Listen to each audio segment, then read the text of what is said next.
Hello students, हम लोग आज लेंज लॉ पढ़ते हैं। पहले इस लॉ का स्टेटमेंट देख लेते हैं कि क्या हम लोग इसका स्टेटमेंट बोलेंगे। तो इसका स्टेटमेंट है according to this law EMF will induced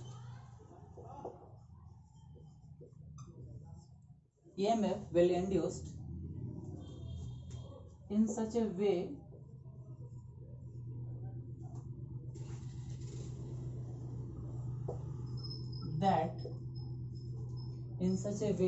that it will oppose the cause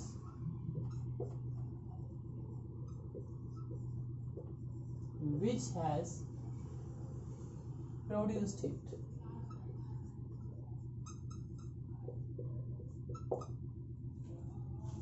According to this law, EMF will induce in such a way that it will oppose the cause which has produced it. हमने जो Faraday law में पढ़ा था कि E is equal to induced EMF is equal to minus d phi upon dt। तो ये negative sign basically direction बता रहा था कि जो EMF इंड्यूस्ड होगा उसके इंड्यूस होने का क्या डायरेक्शन होगा, करंट की फ्लो का डायरेक्शन क्या होगा, है ना। तो उसी का स्टेटमेंट है, बेसिकली डायरेक्शन बताने का तरीका है लेंज लॉ, आप इसको समझ सकते हैं। और ये नेगेटिव साइन इंडिकेट कर रहा है, ये आया है अकॉर्डिंग टू लेंज लॉ, ये माइनस साइन यहाँ पर हम लोग लिखते हैं, ठीक है। तो कहानी ये है, according to this law EMF जो इंड्यूस्ड होता है वो इस तरह से इंड्यूस्ड होता है। आपको ये पता है कि जो मैग्नेटिक फ्लक्स में जो चेंज होता लूप के through with respect to time, that will cause the induced EMF। तो मैग्नेटिक फ्लक्स में चेंज का बेसिकली इंड्यूस्ड EMF क्या करेगा, अपोज करेगा। यह कहना है क्या, लेंज लॉ का। मैग्नेटिक फ्लक्स का जो चेंज है उसके कारण क्या आता है, इंड्यूस्ड EMF आता है।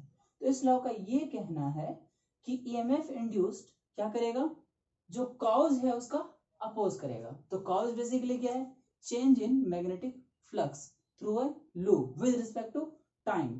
तो बेसिकली ये फ्लक्स चेंज का अपोज करेगा। EMF इस तरह से आएगा कि वो फ्लक्स चेंज का क्या करेगा, अपोज करेगा। हम लोग इसको एग्जांपल से इन डिटेल समझते हैं। चलिए दो एग्जांपल देख लेते हैं हम लोग इसका। ये हमने एक सर्कुलर लूप बनाया है, ड्रॉ करा है, और ये एक बार मैग्नेट है।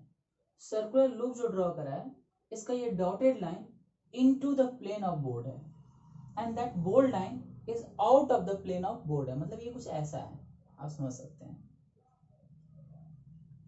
ऐसा ही कुछ ये सेकंड एग्जांपल में भी है, ये dotted line into the plane of board है and bold line is out of the plane of board है, और ये भी एक सर्कुलर लूप है, ठीक है। पहले एग्जांपल को समझ लेते हैं हम लोग। अब अगर ये बार मैग्नेट का नॉर्थ पोल है और ये साउथ पोल है, आपने पढ़ा है परमानेंट मैग्नेट, तो आपको आइडिया होगा जो मैग्नेटिक फील्ड है ड्यू टू बार मैग्नेट उसकी जो डायरेक्शन होंगी वो क्या होंगी, लेफ्टवर्ड होंगी। इसको हम लोग बी एक्सटर्नल बोल देते हैं। तो बी एक्सटर्नल की जो डायरेक्शन होंगी ड्यू टू बार मैग्नेट वो लेफ्टवर्ड होंगी, ठीक है। अब क्या है कि अगर हम लोग बार मैग्नेट को मूव करें टुवर्ड लेफ्ट। अब बार मैग्नेट को अगर हम लोग टुवर्ड लेफ्ट मूव करें तो लेफ्ट डायरेक्शन में बी एक्सटर्नल की वैल्यू क्या होंगी, इंक्रीज होंगी। लेफ्ट डायरेक्शन में बी एक्सटर्नल की वैल्यू क्या होंगी, इंक्रीज होंगी। तो उसके कारण इस लूप से पास करता हुआ फ्लक्स क्या होगा, इंक्रीज होगा, ठीक है। तो हम लोग इस बात को मैं यहाँ पे नोट करता हूँ, B external is increasing. Direction क्या है इसका, लेफ्टवर्ड, मतलब लेफ्ट डायरेक्शन में बी एक्सटर्नल क्या हो रही है, इंक्रीज हो रही है। लेफ्ट डायरेक्शन में बी एक्सटर्नल क्या हो रही है, इंक्रीज हो रही है। तो अब क्या होगा, इसमें जो EMF आएगा according to Lenz law, EMF का जो डायरेक्शन आएगा, जो जिसके कारण जो करंट का डायरेक्शन होगा वो क्या करेगा, इस कॉज का अपोज करेगा। हमने स्टेटमेंट ये देखा था लेंज लॉ के बेसिस पर। तो इस कॉज का अपोज करने का मतलब कि ये इंक्रीज हो रहा है, तो लूप में जो करंट होगा उस करंट के कारण भी एक मैग्नेटिक फील्ड आएगा। तो उसका मैग्नेटिक फील्ड सर्टेनली राइटवर्ड होगा। क्यों राइटवर्ड होगा? क्योंकि ये लेफ्ट डायरेक्शन में इंक्रीज हो रहा है। ये लेफ्ट डायरेक्शन में क्या हो रहा है? इंक्रीज हो रहा है। इसका अपोज करने का मतलब ये है कि इस इंड्यूस्ड करंट के कारण जो मैग्नेटिक फील्ड होगा वो क्या होगा? राइटवर्ड होगा। और अगर वो राइटवर्ड होगा तो जो करंट की डायरेक्शन होंगी वो आउट ऑफ द प्लेन जो है वो कुछ ऐसा होगा, तो मैं right hand thumb rule use कर लेता हूँ सर्कुलर लूप के कारण, तो ऐसा यूज करूं तो ये मैग्नेटिक फील्ड राइटवर्ड है। तो ये मैग्नेटिक फील्ड जो इंड्यूस्ड करंट के कारण मैग्नेटिक फील्ड है वो राइटवर्ड आ गई, जो इसका क्या कर रहा है? अपोज कर रहा है। ठीक है, आई होप आपका क्लियर हो गया होगा। नहीं तो सेकंड केस में और भी ज्यादा क्लियर हो जाएगा। सेम इसमें भी कुछ ऐसा ही है। तो मैंने फर्स्ट केस में क्या किया है? बार मैग्नेट को लेफ्ट की तरफ लाया है। लेफ्ट की तरफ लाने से क्या हुआ है? बी एक्सटर्नल लेफ्ट डायरेक्शन में क्या हुई है? इंक्रीज हुई, जिसके कारण फ्लक्स इंक्रीज हुई है। अब इसमें करंट का डायरेक्शन ऐसा कुछ आएगा कि वो इस लेफ्ट डायरेक्शन के इंक्रीज को अपोज करेगा। तो लेफ्ट डायरेक्शन के इंक्रीज को अपोज करने का मतलब करंट का डायरेक्शन ऐसा कुछ होगा जो इस लेफ्ट के इंक्रीज को अपोज करेगा। मतलब पक्का magnetic field due to induced current will be rightward, right. अब सेकंड केस में क्या है? यहाँ भी एक नॉर्थ पोल है और ये क्या है? एक साउथ पोल है, एक बार मैग्नेट है। यहाँ भी जो एक्सटर्नल मैग्नेटिक फील्ड की डायरेक्शन है वो तो इधर ही है, वो लेफ्ट वर्ड ही बी एक्सटर्नल। ठीक है, अगर मैं इस मैग्नेट को राइट वर्ड मूव करूं, ठीक है, तो आप जरा देख लो, राइट वर्ड मूव करने का मतलब ये है कि लेफ्ट डायरेक्शन में राइट वर्ड इसका मूव करने का मतलब ये है कि लेफ्ट डायरेक्शन में मैग्नेटिक फील्ड क्या हो रही है? डिक्रीज हो रही है। क्योंकि आप अगर मैग्नेट को राइट की तरफ मूव करोगे तो सर्टेनली यहाँ मैग्नेटिक फील्ड की जो वैल्यू होंगी वो क्या होंगी? डिक्रीज होंगी, क्योंकि इसकी सेपरेशन क्या होंगी? इंक्रीज होगी। सेपरेशन बढ़ने से यहाँ मैग्नेटिक फील्ड क्या होंगी? डिक्रीज होंगी। तो मैग्नेटिक फील्ड डिक्रीज होंगी किस डायरेक्शन में? लेफ्ट डायरेक्शन में। तो इसमें करंट ऐसा आएगा कि इसका अपोज करेगा। इसका अपोज करने का मतलब ही है लेफ्ट डायरेक्शन में डिक्रीज करना चाहता है तो इसमें करंट कुछ ऐसा आएगा कि वो लेफ्ट डायरेक्शन में क्या करना चाहेगा? इंक्रीज करना चाहेगा। और वो लेफ्ट डायरेक्शन में इंक्रीज तब करना चाहेगा जब करंट क्या हो? इस तरह से हो, मतलब ऐसा हो करंट। ऐसा करंट होने का मतलब अगर मैं right hand thumb rule use करूं तो magnetic field due to induced current क्या होंगी? लेफ्ट वर्ड होंगी। तो जो ये लेफ्ट डायरेक्शन में मैग्नेटिक फील्ड था वो क्या था? डिक्रीज हो रहा था। तो इस करंट के कारण क्या हो गया? वो इंक्रीज हो गया। मतलब ये काउज का क्या हो गया? अपोज हो गया। और ये करंट आया क्यों है? हमें पता है करंट आया है ईएमएफ के कारण। तो ईएमएफ इस तरह से डेवलप हुआ in such a way that it will oppose the cause which has produced it. I hope आपका क्लियर हो गया होगा इस केस में।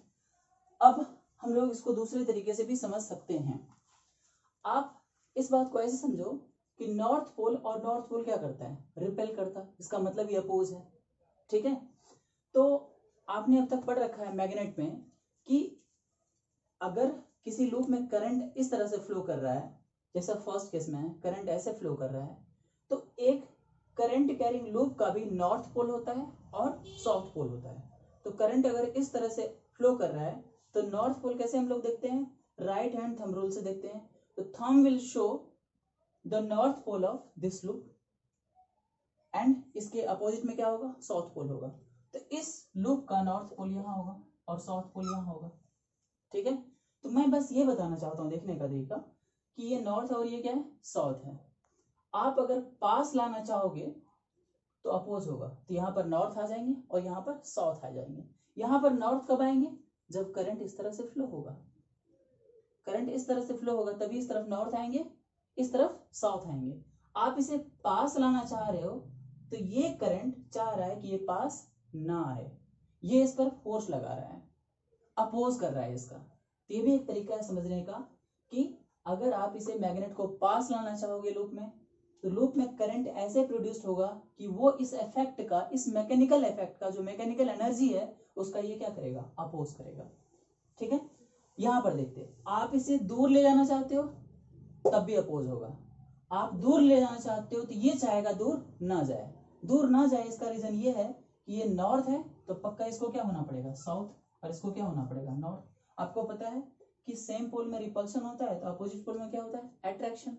आप दूर ले जाना चाहोगे तो ये से अपनी तरफ अट्रैक्ट करेगा। आप जरा सोचो, आप पहले करंट की डायरेक्शन को मत देखो, आप सोचो कि अगर यहाँ साउथ और यहाँ नॉर्थ होगा तो करंट का डायरेक्शन कैसा होगा, पक्का इस तरह से होगा, सर्टेनली ऐसा होगा, क्योंकि thumb right hand thumb rules हम लोग देखेंगे, ऐसे कर्ल करेंगे, हाथ को कर्ल करेंगे तो थंब का डायरेक्शन क्या बताएगा नॉर्थ, तो पक्का करंट ऐसा होगा, तभी इधर नॉर्थ आएगा और इधर क्या आएगा साउथ आएगा। तो ये देखने का समझने का एक दूसरा तरीका है। इस केस में क्या हो रहा है, इस केस में फोर्स लग रहा था, इसको पुल कर रहा था, है ना, अपोज कर रहा था, और इस केस में अट्रैक्ट कर रहा है, क्योंकि आप इस केस में इसको पास ला रहे हो और इस केस में आप दूर ले जा रहे हो, दूर ले जा रहे हो तो इसका भी अपोज, पास ला रहे हो तो इसका भी अपोज। एक चीज और समझ लेते हैं हम लोग यहाँ पर कि बेसिकली लेंज लॉ जो है वो consequences of conservation of energy है। आप बोलेंगे ये क्या बोल दिया आपने, बेसिकली होता क्या है कि लेंज लॉ का ये कहना है कि इफेक्ट कॉज का क्या होता है अपोज होता है। अब जरा एक बात को समझिए, इलेक्ट्रोमैग्नेटिक इंडक्शन में होता क्या है, बेसिकली इलेक्ट्रोमैग्नेटिक इंडक्शन में मैकेनिकल एनर्जी का कन्वर्जन हो रहा है किसमें, इलेक्ट्रिकल एनर्जी में। मतलब क्या हो रहा है, एनर्जी का ट्रांसफर हो रहा है। इसका मतलब क्या है, एनर्जी का ट्रांसफर कब होता है, एनर्जी का ट्रांसफर होने का रीजन ये है कि एक जगह पॉजिटिव वर्क हो रही होगी और नेक्स्ट जगह पर क्या हो रही होगी, निगेटिव वर्क हो रही होगी। और अगर वर्क हो रही होगी तो सर्टेनली क्या लग रहा होगा, फोर्स लग रहा होगा। जैसा कि मैंने आपको बताया यहाँ पर रिपल्सिव फोर्स लग रहा है, ठीक है। आप जरा देखो कि यहाँ पर जो मैकेनिकल एनर्जी है वो काइनेटिक एनर्जी है, जो आपने इस बार मैग्नेट को दिया था। मैकेनिकल एनर्जी क्या है, काइनेटिक एनर्जी, और यही मैकेनिकल एनर्जी का कन्वर्जन किस में हो रहा है, इलेक्ट्रिकल एनर्जी में हो रहा है, ठीक है। ये ईएमएफ जो है, इंड्यूस्ड ईएमएफ आया, उस इंड्यूस्ड ईएमएफ के कारण क्या आया, इंड्यूस्ड करंट आया है। तो बेसिकली आप देखिए जरा यहाँ पर क्या हो रहा है कि काइनेटिक एनर्जी डिक्रीज हो रही है। कैसे डिक्रीज हो रही है, क्योंकि ये इसका अपोज कर रहा है, नॉर्थ नॉर्थ क्या हो रहा है, रिपल्सन हो रहा है, तो रिपल्सिव फोर्स लग रहा है। तो रिपल्सिव फोर्स लगने के कारण मैकेनिकल एनर्जी का डिक्रीज हो रहा है। मैकेनिकल एनर्जी यहाँ पर क्या है, काइनेटिक एनर्जी है, तो काइनेटिक एनर्जी डिक्रीज कर रही है, और वो एनर्जी कन्वर्ट किस में हो रही है, इलेक्ट्रिकल एनर्जी में हो रही है। तो बेसिकली ट्रांसफर ऑफ एनर्जी तो हो रहा है। आप इस केस में भी समझिए, इस केस में आप इसे राइट की तरफ ले जा रहे थे तो यहाँ पर साउथ पोल बनी और यहाँ पर क्या बनी, नॉर्थ पोल बनी, तो ये अट्रैक्ट किया, मतलब फोर्स का डायरेक्शन क्या है इस केस में, इस बार मैग्नेट पर जो फोर्स का डायरेक्शन है वो क्या है, लेफ्टवर्ड है, ठीक है। तो आप देखो इस मैग्नेट को आप राइटवर्ड मूव कराना चाहते हो और फोर्स लेफ्ट की तरफ हुआ, काइनेटिक एनर्जी डिक्रीज होंगी या इंक्रीज, ऑब्वियसली डिक्रीज होंगी। तो काइनेटिक एनर्जी यहाँ भी क्या हो गया, डिक्रीज हो गया, काइनेटिक एनर्जी यहाँ भी क्या हो गया, डिक्रीज, और वो एनर्जी का कन्वर्जन किस में हो रहा है, इलेक्ट्रिकल एनर्जी में हो रहा है, हीट एनर्जी में हो रहा है, H = I²R T, है ना। तो वो हीट एनर्जी में हो रहा है, इलेक्ट्रिकल एनर्जी का लेटर किस में होगा, हीट एनर्जी में होगा। तो पूरा का पूरा जो प्रिंसिपल है वो क्या है, कंजर्वेशन ऑफ एनर्जी का है। यहाँ पर भी आप देखो इस पर जो फोर्स लगेगा वो क्या लगेगा, राइट वर्ड लगेगा फोर्स, क्योंकि नॉर्थ पोल क्या होगा, रिपल्सन, तो ये इस पर फोर्स लगाएगा राइट वर्ड, ठीक है। तो बेसिकली कन्वर्जन किस में हो रहा है, मैकेनिकल एनर्जी का कन्वर्जन हो रहा है इलेक्ट्रिकल एनर्जी में, देन फर्दर हीट एनर्जी में, जो भी हो रहा है तो कंजर्वेशन ऑफ एनर्जी ना। तो Lenz law is basically conservation of energy. तो हम लोग जो फैराडे लॉ में लिखते थे E = -d∅dt, इस माइनस साइन का जो कॉन्सिक्वेंसेस था वो क्या था, डायरेक्शन डिटरमाइन करने के लिए, जो हमने किस बेसिस पर पढ़ा, लेंज लॉ के बेसिस पर पढ़ा। तो लेंज लॉ के लिए हम लोग एक और एग्जांपल ट्राई करते हैं समझने का, और वो एग्जांपल देखते हैं। चलिए एक और एग्जांपल देख लेते हैं हम लोग लेंज लॉ के बेसिस पर डायरेक्शन देखने के लिए। लेट